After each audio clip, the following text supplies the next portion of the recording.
ओम नमो भगवते वासुदेवाय नमः। ओम नमो भगवते वासुदेवाय नमः।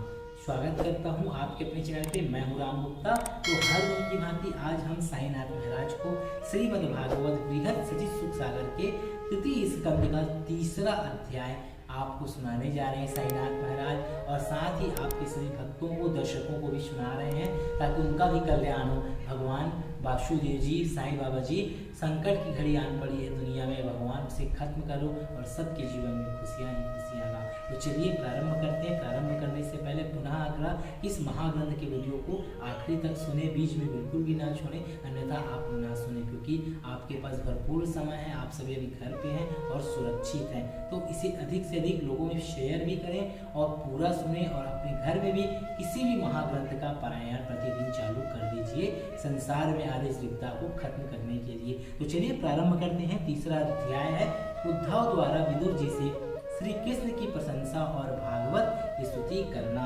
भक्तराज उद्धव विदुर जी से बोले कि हे भ्राता, भगवान नंदनंदन ऐसे कृपालु थे कि जो पूतना राक्षसी दूध पिलाने के बहाने अपने स्तनों से जहर लगा के उनके प्राण हरण करने को आई थी, उसे भी प्रभु ने मार कर अपना परम धाम दिया। ऐसे दीन बंधु प्रभु को छोड़कर अन्य किसकी शरण ली जाए। राजा कंस के पठाए हुए जो भी राक्षस उनको नष्ट करने के लिए आए, उन सब का संहार करके अपने परम धाम को भेज दिया।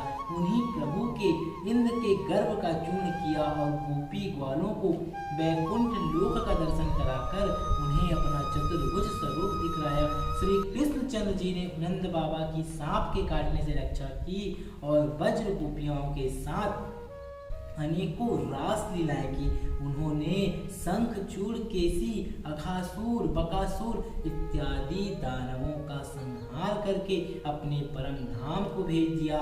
जब कंस के भेजे हुए अकुर जी उनको अपने साथ लेकर मथुरा को जा रहे थे, तब मार्ग में यमुना स्नान करते समय जल के अंदर प्रभु ने उनको अपने चतुर्भुजी रूप से दर्शन दिया, और फिर भगवान श्री कृष्ण जी ने मथुरा में जाकर कंस के धोबी का वध किया और बाहुक नामक दर्जी को वस्त्र पहनाने के कारण प्रसन्न होकर उसे कभी धनहीन न होने का वरदान दिया। फिर चंदन लगाने से प्रसन्न होकर कंस की दासी कुबड़ी कुब्जा को सीधा करके उसे देवांगनाओं के समान रूपवती कर दिया, और फिर उन्होंने रंग भूमि में जाकर शिव जी के कठोर धनुष को गन्ने की तरह तोड़ डाला और चाणूर, मुष्टिक आदि पहलवानों को कुश्ती में पछाड़कर राजा कंस को उसके 8 भाइयों समेत संहार करके अपने परम धाम को भेज दिया।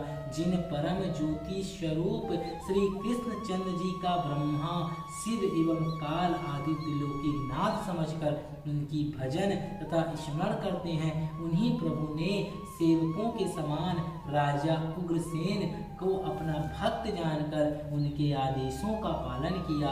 जैसे बालक खेलते समय चींटी को मार डालते हैं, उसी तरह प्रभु ने बड़े बड़े शक्तिशाली दानवों, असुरों और राजाओं को एक क्षण में ही मार डाला। श्रीमद् भागवत के 10वें तथा 11वें स्कंद में उन प्रभु की समस्त लीलाएं कही गई हैं, जिनका भी सार हम आप लोगों को सुनाएंगे। तो आपने देखा कि कैसे भगवान श्री कृष्ण चंद्र जी ने सभी राक्षसों को मारा और संसार की रक्षा की। इसलिए मैं आप लोगों से बार बार कह रहा हूँ, आपके घर में जो भी ग्रंथ है उसका आप लोग पारायण चालू कर दीजिए, प्रतिदिन एक अध्याय। और हम जो ये महाग्रंथ साईनाथ महाराज को सुना रहे हैं, हमारा उद्देश्य यही है, भगवान वासुदेव जी, श्री कृष्ण चंद्र जी इस करुणा काल को खत्म करें और लोगों की रक्षा करें। इसी उद्देश्य से हम बाबा की द्वारका माई में ये महाग्रंथ का पारायण कर रहे हैं। तो आप लोगों से पुनः आग्रह, अगर आप लोगों ने अभी तक चैनल को सब्सक्राइब नहीं किया है, सब्सक्राइब कर लीजिए, बेल आइकन को ऑन कर दीजिए, ताकि सर्वप्रथम आपको वीडियो प्राप्त हो सके। बने रहें साईं जीवन माला के साथ, चैनल को ज्वाइन कीजिए और चैनल को सब्सक्राइब कीजिए और इस महाग्रंथ का पाठ कीजिए। घर में रहें, सुरक्षित रहें। फिर मिलता हूँ अगले अध्याय पे, चौथा अध्याय जो हम कल सुनाएंगे। ओम साईं राम।